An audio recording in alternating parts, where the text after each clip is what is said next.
Today is April 18th, 2025. The time is currently 6:44 p.m.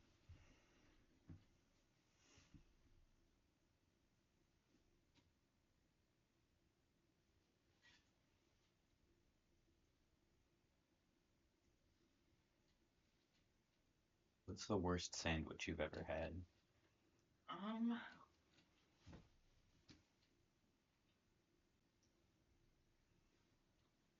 when I went to Peru, I ordered a sandwich from a tiny little store because we stopped somewhere. And I asked them for a sandwich, and they made me a sandwich. And I went to go eat the sandwich, and there was mold on it. So probably that. Um, You ever read a book for children that's about like I do this a lot. some some wacky sandwiches? That's not the obvious sandwiches one. My mother will know what I'm talking about. But there's like everyone makes their perfect sandwich, and then they have like no, it's the person bringing their lunch every day, Yeah, and they got made fun of because they have freak sandwich, they got freak sandwich. and then everyone else has freak sandwich and goes, "It's so good," or something like that. Hmm. You ever read that? I think I'm. I. It sounds familiar, but I don't think I ever read it. My mom might have it in her classroom or something, but Forgot that your mother was also a teacher.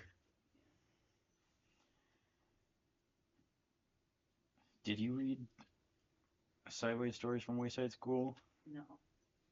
There's one which is about don't huff at me. Did she? I sound she huffed. Rude. There's one that's about a student, Mauricia, who's always got ice cream Ice cream. or something to that effect. I have them? Yeah, I have them. I'll, I'm just gonna find it actually.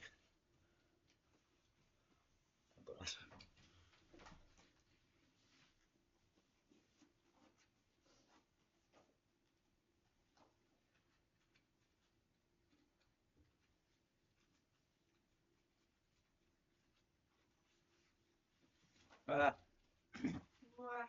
Mauricia liked ice cream. She was sweet and pretty and could beat up any boy in Mrs. Jewell's class. Face. Everybody liked Mauricia, except Kathy, but then she didn't like anybody. Mauricia only liked ice cream. Every day Mauricia brought an ice cream cone to school and kept it in her desk until lunchtime. At first she brought chocolate ice cream every day, but soon she tired of chocolate ice cream, so she started bringing vanilla. But then she got tired of vanilla too. Then she got tired of strawberry, fudge ripple, butter pecan, pistachio, and burgundy cherry, in that order. And then a terrible thing happened. Mauricia got tired of ice cream. By that time, her desk was a mess, and everything in it was sticky. Everybody liked Mauricia, but Mauricia didn't like anything. Mrs. Jules hated to see Mauricia unhappy. "I don't understand it, Mrs. Jules," cried Mauricia. "There just aren't any good flavors anymore." So Mrs. Jules worked all night. The next day she brought in a new flavor of ice cream for Mauricia. It was Mauricia flavored ice cream. "Everybody will like it," thought Mrs. Jules, "because everybody likes Mauricia." Here you are, Mauricia," said Mrs. Jules. "Mauricia flavored ice cream." Everybody gathered around as Mauricia tasted it. They hoped she'd like it. Mauricia took a lick. "Well?" said Mrs. Jules. Mauricia took another lick. "Well?" asked the class. "This ice cream has no taste," said Mauricia. "It doesn't taste bad, but it doesn't taste good. It doesn't taste like anything at all." Mrs. Jules was heartbroken. "Here, let me try it," said Todd. He tasted it. "You're crazy, Mauricia," he said. This is the best tasting ice cream I've ever eaten. Try some, Dee Dee." It's delicious," said Dee Dee. "It's so sweet and creamy." She passed it around the room. "Oh, it is so good," said Leslie. "I think it tastes terrible," said Kathy. "I don't understand it," said Mauricia. "I don't taste a thing." Mrs. Jewls slapped herself in the face. Oh, I've made a big mistake, Mauricia. Of course you can't taste anything. It's Mauricia flavored ice cream. It's the same taste you always taste when you're not tasting anything at all. So the next day, Mrs. Jewls brought in Joe flavored ice cream. Mauricia liked it. So did everybody else. Joe thought it had no taste. Give me a second.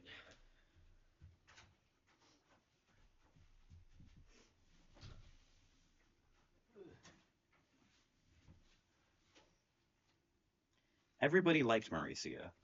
Mauricia only liked Joe. The following day, Mrs. Jewls brought in Ron flavored ice cream. Ron thought it had no taste, but everybody else loved it. Everybody liked Mauricia. Mauricia only liked Joe and Ron. By the end of the month, Mrs. Jewls had brought in 27 new flavors of ice cream, one for each member of the class. Everybody liked Mauricia, and Mauricia liked everybody. They all tasted so good. All except Kathy. That is, Kathy flavored ice cream tasted a little bit like old bologna. Everyone still agreed that Mauricia flavored ice cream was the best, except Mauricia. She liked Todd ice cream the best. This turned out to be a problem. Every once in a while, Mauricia would try to take a bite out of Todd's arm in order to get that very special flavor.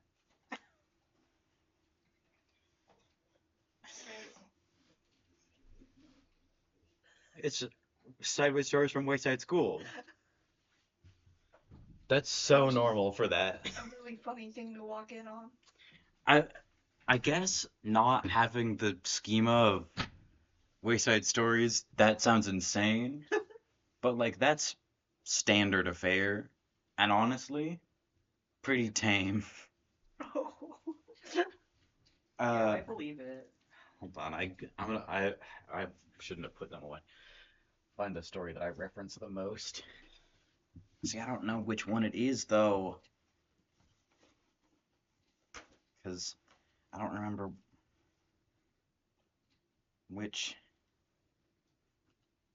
character it is.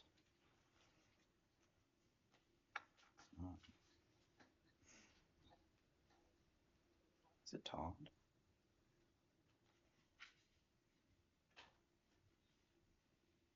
It's not Todd.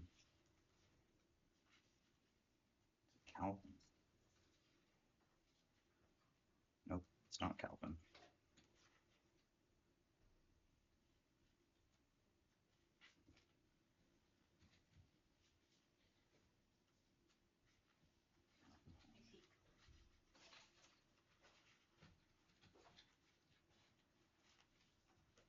It's been cut to the right size. I could read Sammy, but that one's not the one that I reference the most, nor is it necessarily my favorite. It might be in the second book.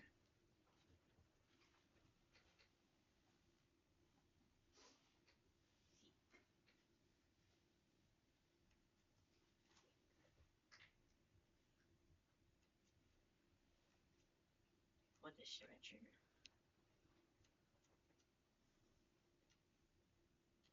Good stretch.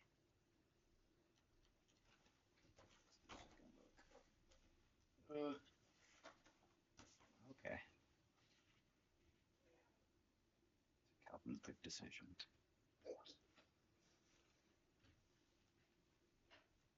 Going to flatten her like a pancake. Yippee!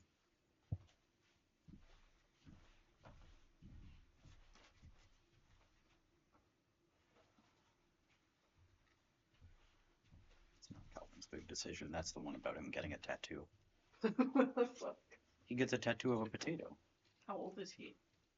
They're like they're in elementary school. Okay, that's what I thought. That's why I was like, who did this? Mark Miller is great. Was got one sock, looking for the other one sock, looking for its brother. When I find that sock, I'll tell you what I'll do. I'll put it on my foot and I'll stick it in my shoe. That's just that's a separate thing.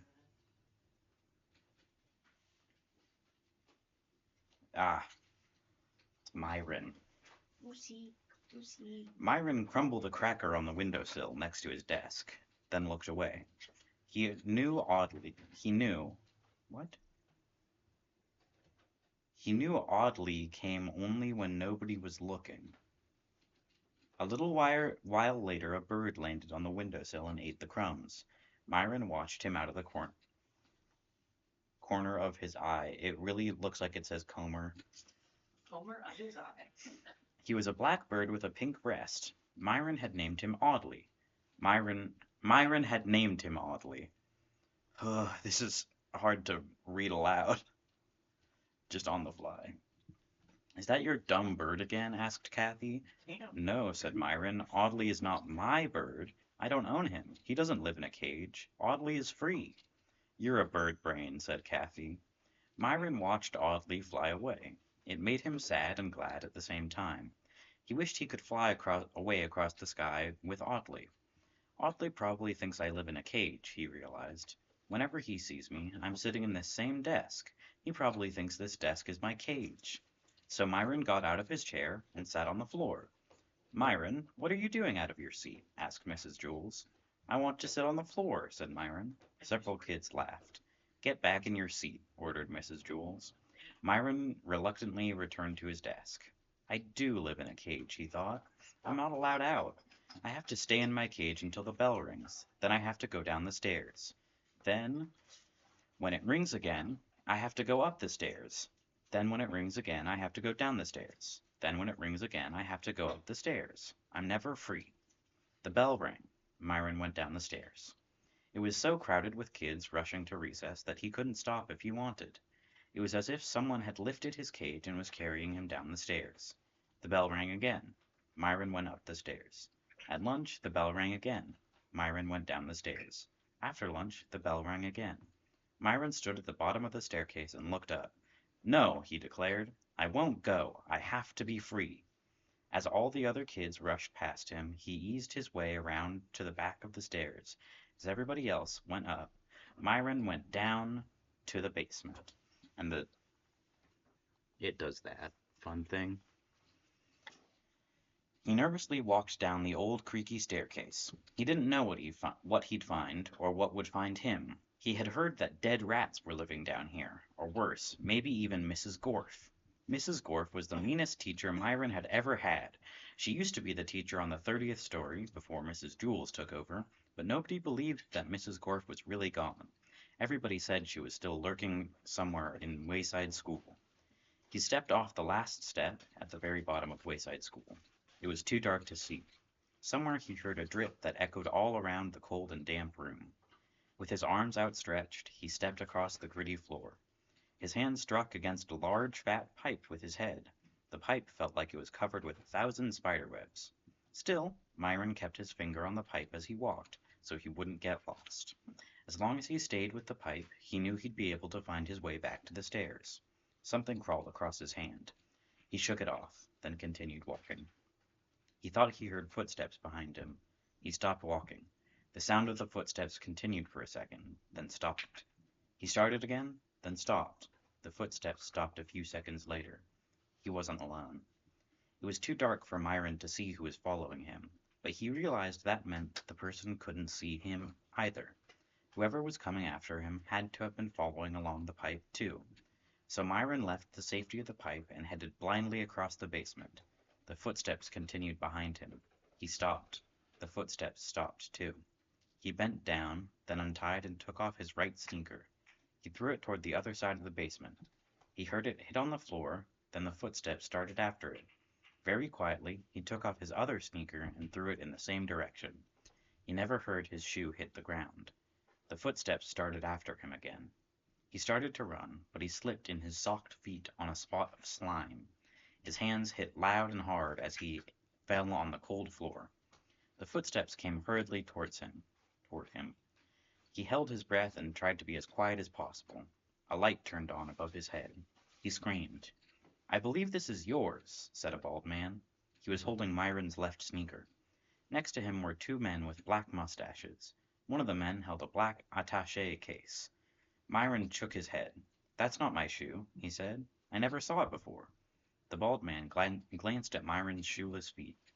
What's your name? Asked the man with the attaché case. Myron, said Myron. He regretted it as soon as he had said it.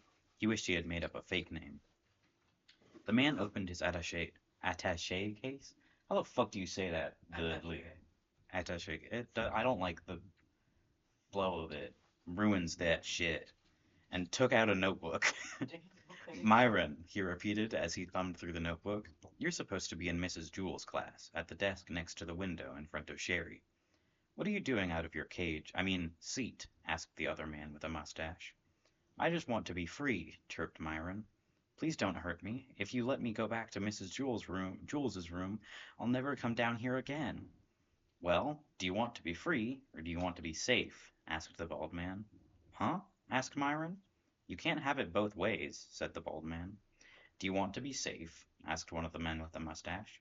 Do you want to sit in the same chair every day and go up and down the stairs every time the bell rings? You'll have to go to school 5 days a week, said the other man with a mustache, and you'll have to go to bed at the same time every day. But first you'll have to brush your teeth, said the other man with the mustache. And you won't be allowed to watch TV until you finish your homework, said the other man with the mustache. You'll have to go inside when it rains, said the other man with a mustache. But you'll have to wipe your feet, said the other man with a mustache. Or you can be free, said the bald man. The man took a pencil and piece of paper out of his attache case. So do you want to be safe, or do you want to be free? Myron looked at the three men. I want to be free, he said bravely. The man with the attache case wrote something on a piece of paper and gave it to Myron. Sign here, he said. Myron couldn't read the piece of paper. It was written in some kind of foreign language. He signed his name. The man took the paper and pencil from Myron and put them back into his attache case. Okay, you're free, he said. Good luck, Myron, said the bald man. Here, I think you'll need this. He gave Myron his left sneaker, then reached up and pulled the chain. The light turned off. Myron found himself alone in the darkness. He put his shoe back on, then hopped across the basement floor. He had no idea how to get back. At last his hand hit against a pipe, but he still didn't know which way to follow it, left or right. He didn't even know if it was the right pipe. He turned left and continued hopping, keeping his finger on the pipe. He was just about ready to turn around and try the other way when he nearly fell over the bottom stair. He hopped up the stairs and continued hopping all the way to Mrs. Jewell's room. He was tired, sore, and dirty. You're late, Myron, said Mrs. Jewells. Go write your name under Discipline, then return to your seat for the arithmetic test. But Myron didn't feel like taking an arithmetic test, and he definitely didn't want to write his name on the board, so he sat on the floor, and there was nothing Mrs. Jewells could do about it. He was free. After school, Mrs. Jewells found Myron's other sneaker in the teacher's lounge, in the refrigerator. That's a running bit. Don't worry about the shoe in the refrigerator. You in the refrigerator.